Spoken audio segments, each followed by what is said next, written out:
the kinetic, and I've got here a couple rotating discs. They are these wooden things that act very much like a lazy Susan. They turn very easily. We're going to use these today for a few exercises to help open up the hip sockets and help the thigh bone rotate in the hip socket.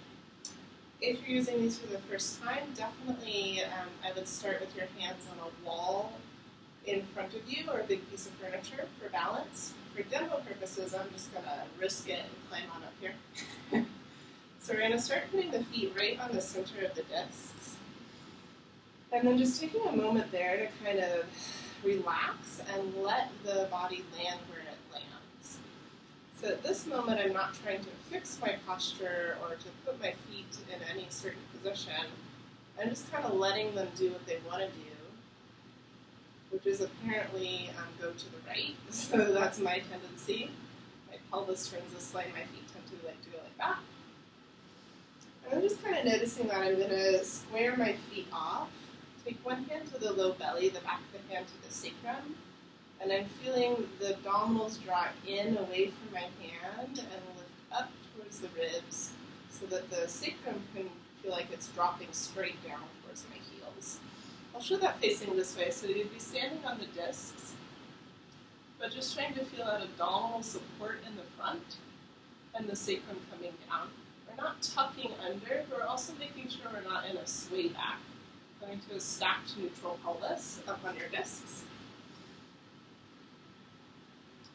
If you have your hand, if you're in front of a wall, this is a good time to maybe have your hands there as you start to move the discs.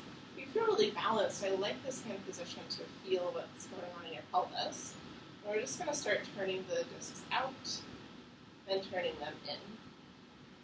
Feeling that rotation in the hip sockets, and trying not to let the pelvis tilt forward and back. So it's tempting as the heels swing out, the toes swing in to go into that sway back. We're trying not to do that. It's tempting as the heels come in to want to tuck under and kind of shove the legs more forward. We're not doing that, we're keeping our neutral pelvis. We'll turn out and in for a few more times. It's common to have one leg that is more loose in the hip socket and one that is tighter. My tighter hip is my right one, and I especially notice that in internal rotation.